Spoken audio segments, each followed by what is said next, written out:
अस्सलाम वालेकुम गाइस, बिस्मिल्लाहिर्रहमानिर्रहीम सल्लल्लाहु अलैहि वसल्लम। आज हम बात करेंगे सर्ज प्रोटेक्शन डिवाइस पे। तो डिवाइस पे बात करने से पहले हम वो चीज़ देख लेते हैं जिसकी हम प्रोटेक्शन चाहते हैं।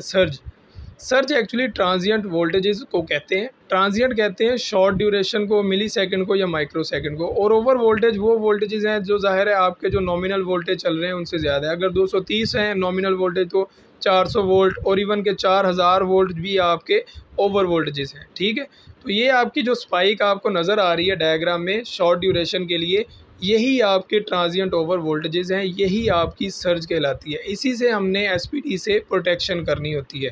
सर्ज के जो कॉजेज़ हैं वो दो किस्म के हैं, लाइटनिंग स्ट्राइक और स्विचिंग। अब लाइटनिंग स्ट्राइक को भी हम फर्दर देखें तो ये दो टाइप की हो सकती है, एक तो डायरेक्ट होती है और एक इनडायरेक्ट। डायरेक्ट स्ट्राइक में आपकी जो लाइटनिंग है वो डायरेक्टली ट्रांसमिशन लाइन के साथ स्ट्राइक करती है, और इनडायरेक्ट में जो क्लाउड्स में लाइटनिंग हो रही होती है उनकी इलेक्ट्रोमैग्नेटिक फील्ड की वजह से आपकी ट्रांसमिशन लाइन में वोल्टेजेस इंड्यूस होते हैं, जिसकी वजह से आपकी सर्ज आ जाती है। तो दूसरी जो टाइप है वो है आपकी स्विचिंग। स्विचिंग कैपेसिटिव लोड या आपका जो इंडक्टिव लोड होता है, जब हम उनको ऑन ऑफ करते हैं तो आपकी सर्जिस आती हैं, या ग्रिड में किसी भी किस्म की वोल्टेज वेरिएशन की वजह से आपकी जो वेरिएशन है वोल्टेज की वो रिफ्लेक्ट होती हैं आपके लोड साइड पे भी। तो लाइटनिंग स्ट्राइक और स्विचिंग जो है ये मेन कॉजेज़ हैं आपकी सर्ज के। अब इनसे डैमेजेस भी कॉज होते हैं। सबसे जो अहम डैमेज है वो रेजिस्टिव लोड और इलेक्ट्रॉनिक इक्विपमेंट को होता है। जब भी आपका रेजिस्टिव लोड सर्ज बर्दाश्त करेगा तो उसके ओवर वोल्टेज की वजह से करंट ज़्यादा फ्लो करेगा, और उसका जो रेजिस्टिव एलिमेंट है उसकी रेजिस्टेंस ज़्यादा होगी, टेम्परेचर ज़्यादा होगा और वो जल जाएगी। इलेक्ट्रॉनिक इक्विपमेंट में क्योंकि कैपेसिटिव चार्जिंग और डिस्चार्जिंग हो रही होती है, तो इस वजह से जब हाई वोल्टेज पे कैपेसिटिव चार्जिंग और डिस्चार्जिंग होगी तो वो आपके इलेक्ट्रॉनिक्स इक्विपमेंट को डैमेज करेगा। अब इसी डैमेज को बचाने के लिए हम सर्ज के लिए एक डिवाइस यूज़ करते हैं जिसको हम लोग सर्ज प्रोटेक्शन डिवाइस कहते हैं। ठीक है, अब ये आपको डिवाइस नज़र आ रही है, ये एसी प्रोटेक्शन डिवाइस है, एसी सर्ज प्रोटेक्शन डिवाइस।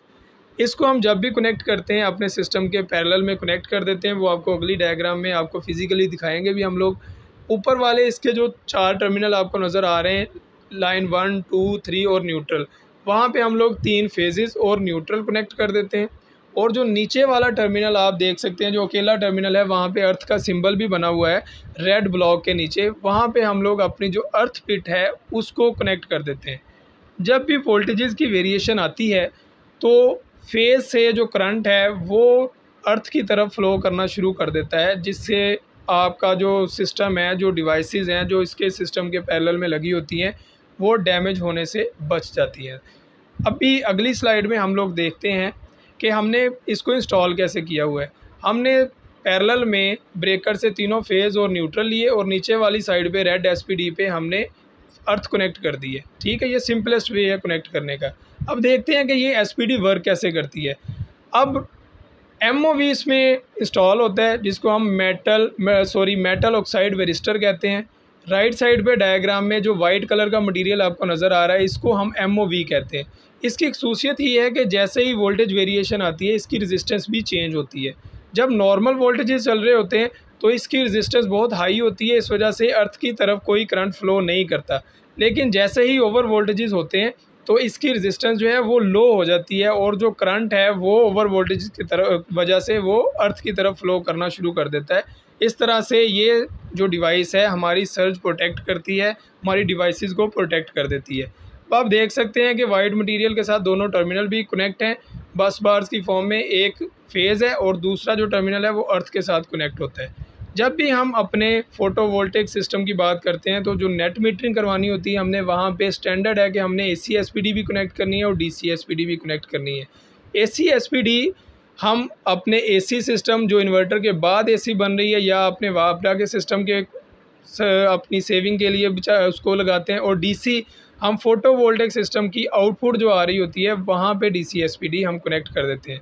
अब इसकी क्लास 1, क्लास 2 और क्लास 3 भी डिफ़ाइन है एसपीडी की, जो कि इसके रिस्पॉन्स टाइम पे डिपेंड करती हैं। जितना रिस्पॉन्स टाइम बेहतर होगा इसका, उतनी ही इसकी क्लास बेहतर होगी। तो thank you for watching this video. Until the next time, अल्लाह हाफिज़।